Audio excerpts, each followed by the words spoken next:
What are the biggest career mistakes to avoid?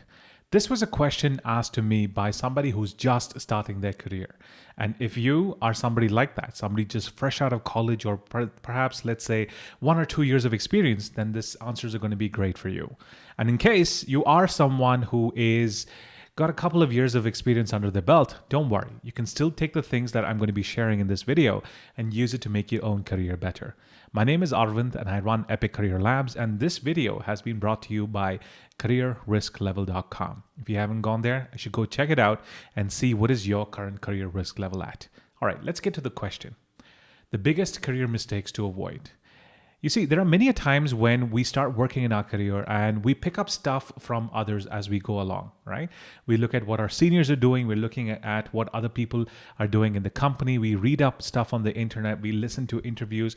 We look at a whole bunch of these different things that we can see that, hey, okay, you know what? This is what I'm going to be doing. Now, over the years, you will realize that you will develop a certain set of ideas, a certain set of notions, right? And these are the notions that have come to you because of repeated exposure, right? Maybe you've been born with it, like Maybelline, or you have picked this up as you've gone along. Now, here are 3 things that I want you to take in and add to your tool set. Number 1, okay? Do not waste your time on self-improvement. I cannot possibly stress this enough. You should not be wasting your time on self-improvement. The reason why I'm saying this is most of the career advice that you get outside in the market is usually garbage, right? The reason for that is they just tell you at a very tactical level, do A, B, C, D, E, and you should be going and, you should be getting that absolutely right. The reason why people give you career advice like that is because it's easy. Right? It's like a single serving friend. If you had to quote Fight Club over there, what happens is you and I, we're friends. So I'm just going to be saying, hey, you know what, you do da da da da da, and you'll be getting these results. I'm happy because hey, you paid for my advice, and you're happy because you got something that can be immediately implemented without actually looking at what's happening underneath.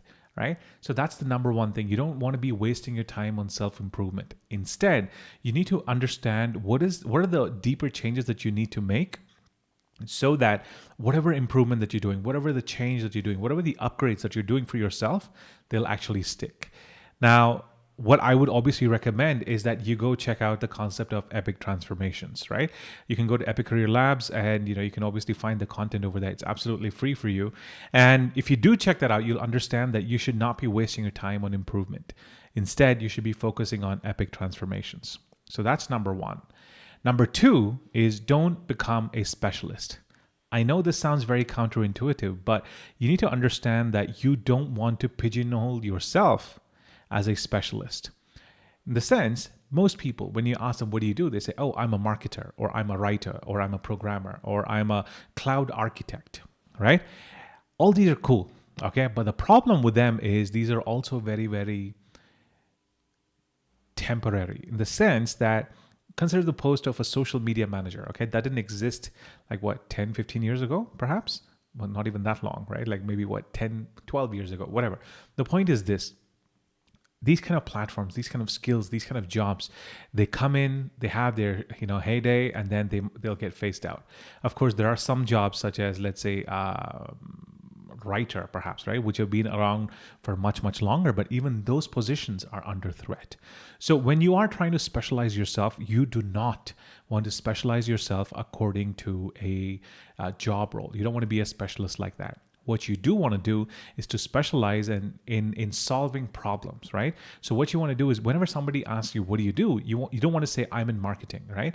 I would probably say something like, I help companies make more money using the power of automation. I'm just giving an example.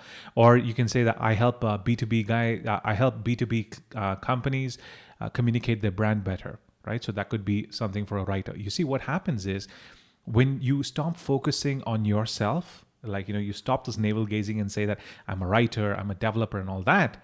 Instead, you're now going to be putting the focus on the opposite person. You're going to be putting that focus light on them. And suddenly you're now thinking in terms of the problems that you can solve for others. And when you do that, right, suddenly you become a lot more valuable. And in case technology changes, what you end up doing is you have like a lot of wiggle room, because now you can't blame yourself for not being a writer, because that's not your problem, right? That's no longer a problem because you were solving business problems. Now, instead of using writing, okay, what you could do is perhaps look at content strategy, perhaps, right? I'm just spitballing here, but you get the draft, you get the drift. Too much of Need for Speed. Right. So that's number two. Okay. Number one was what? It was wasting time on self improvement. Number two was about not don't become a specialist according to your job role. And number three is get a mentor today. Okay. I cannot possibly stress on this enough. You want to find somebody who's already done something very close to what you want to do, or something that you've already done, right? Like maybe in bits and pieces. So you don't have to just get one mentor, you could get many, but you want to find somebody who's already done the work that you want to do.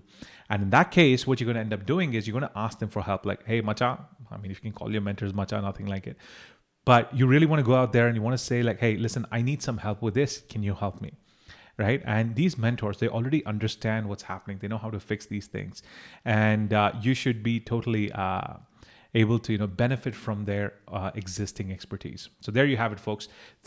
Three different ideas. Number one is don't waste time on self-improvement. Go for transformation instead. And for that, go ahead, check out the Epic Transformations at epiccareerlabs.com. That's number one. Number two is don't waste your energy in trying to specialize in a job role. Instead, you specialize on the kind of problems that you want to solve, because that way you can massively reduce the career risk that you face. Number three, get yourself a mentor, somebody who's already done what you want to do. And number four, there's a bonus. If you haven't done this already, I highly recommend that you go check out careerrisklevel.com. It is a quiz that I have created. It's a self-assessment, right, that I've created that's going to help you understand what is your career risk level. It could be low, medium, or high. And depending upon what you choose, as in what is the answers that you get, depending upon the answers that you give, right, you're going to be giving a list of recommendations as well as to what you can do to, move forward from your existing risk levels. Many people, and I'm not ashamed to say this, I too was like this once upon a time, have very high risk levels, right? In the sense that their jobs could be gone in like 3 months. If you are in that situation, or if you have a high risk level or medium or low, whatever it is, you need to take action to reduce your career risk level, okay? For that, go ahead to careerrisklevel.com and do that free assessment, and you should be getting going. All right, that's all I have for you to say. Once again, this is Arvind from Epic Career Labs, and I'm saying over and out.